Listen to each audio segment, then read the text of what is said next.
New York police say that a number of passengers travelling on the city's metro line have been injured after their train derailed. This is what we know so far. The Metropolitan Transportation Authority police in New York say that the train came off the tracks near the Spuyten Duyvil station in the Bronx borough of the city.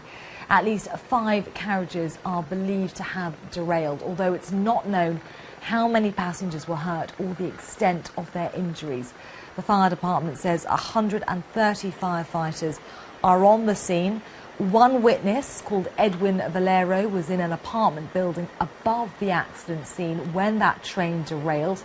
He says none of the cars actually went into the water where the Harlem River meets the Hudson, but at least one ended up just a few feet from the edge. He says that he didn't realise the train had turned on its side until he saw a firefighter walking on the window. And these are pictures of that train crash that we're looking at right now. Just to remind you of the story, the fire department in New York is saying that there are, quote, multiple injuries in that Metro North passenger train derailment, but they also say that the extent of the injuries is unclear at the moment. That department also says that the train derailment in the Bronx was reported at 7:20 a.m. Sunday local time near the Spuyten Duyvil station. The fire department says 130 firefighters were quickly on the scene.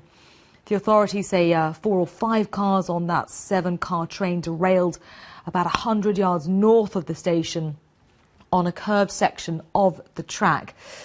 But the MTA, that's the Metropolitan Transportation Authority, says none of the cars entered the Hudson or Harlem rivers, which are adjacent. The agency says that the crash was reported by the engineer and it wasn't clear if any crew members are injured.